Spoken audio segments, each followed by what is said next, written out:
কেউ একটা মিডিয়ার সামনে কথা বলবেন না। আপনি বললেন হাওড়া, করে দেবে শিয়ালদা। বুঝতে পেরেছেন? এক নম্বর কথা। আমাদেরকে করবে, আমরা উত্তর দেব। দ্বিতীয় কথা, আজকে আমরা এসেছি ভোটাধিকার বাঁচাতে। 27 লক্ষ নাগরিকের ভোটাধিকার কেড়ে নেওয়া হয়েছে, দ্রুততার সাথে ফিরিয়ে দেওয়ার জন্য। আমাদের নেতৃত্বরা যে নির্দেশনা দেবে সেভাবে যাবে। আর লাইনটা এরকম হবে না, একটার পেছনে একটা লাইন হবে। একটা লাইন হবে, সেরকম ভাবে যাবেন। প্রথমে মহিলারা থাকবে, তারপরে যাবেন কলকাতা পুলিশের যারা দায়িত্বশীলেরা আছে, আমাদেরকে যে রাস্তা দিয়ে গাইড করে নিয়ে যাবে, সেই রাস্তা দিয়ে আমরা যাবো। এটা মাথায় থাকবে জানুন। আর নেতৃত্বরা ছাড়া তার বাইরে একটা অংশ আপনারা চলবেন না। আপনার লাইন আস্তে আস্তে মিছিলটা শুরু করুন। সামনে আমাদের রাজনীতি মালিক ভাইদের সামনে থাকার দরকার। আপনার এখানে থাকার দরকার, এখানে আসেন, আপনার সামনে যান। এই জায়গাটা তাড়াতাড়ি ছেড়ে দিতে হবে। হসপিটাল আছে, বেশি গেটটা জাম করলে হবে না। এটা এগিয়ে চলুন, সেদিন সফল হবে। আর যেতে যেতে কাউকে বাইরে দিতে লাগবে, কাউকে বাইরে দিতে লাগবে, মিছিল দেওয়ার পর নিচে যান।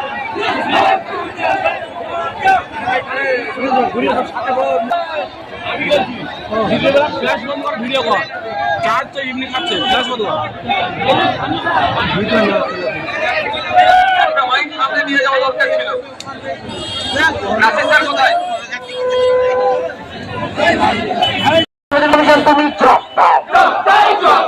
সাধারণ লোকের ভাগ দিয়ে নিবেদন করা হলো কেন? নির্বাচন কমিশন তুমি জবাব দাও। একজনের নামে সাধারণ লোক নাগরিকদের ভোটাধিকার কেড়ে নেওয়া হলো কেন? নির্বাচন কমিশন তুমি জবাব দাও। এসআইয়ের নামে নাগরিক হয়রানি বন্ধ করতে হবে। এসআইয়ের নামে নাগরিক হয়রানি বন্ধ করতে হবে। এসআইয়ের নামে নাগরিক হয়রানি বন্ধ করতে হবে।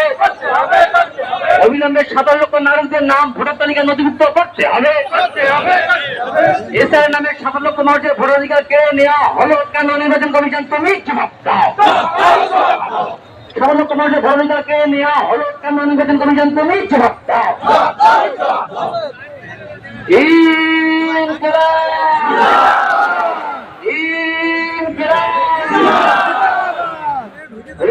অধিকার থেকে বঞ্চিত 17 লক্ষ মানুষের স্বার্থে বাংলার মানুষ এক হও। অধিকার থেকে বঞ্চিত 17 লক্ষ মানুষের স্বার্থে বাংলার মানুষ এক হও। এই বাংলায় অন্যায়ের তুলনা চলছে না, চলবে না। এই বাংলায় অন্যায়ভাবে তুলনা চলছে না, চলবে না। বিকল্প গণসংযোগ ছাড়া হাজার হাজার টাকা উঠছে না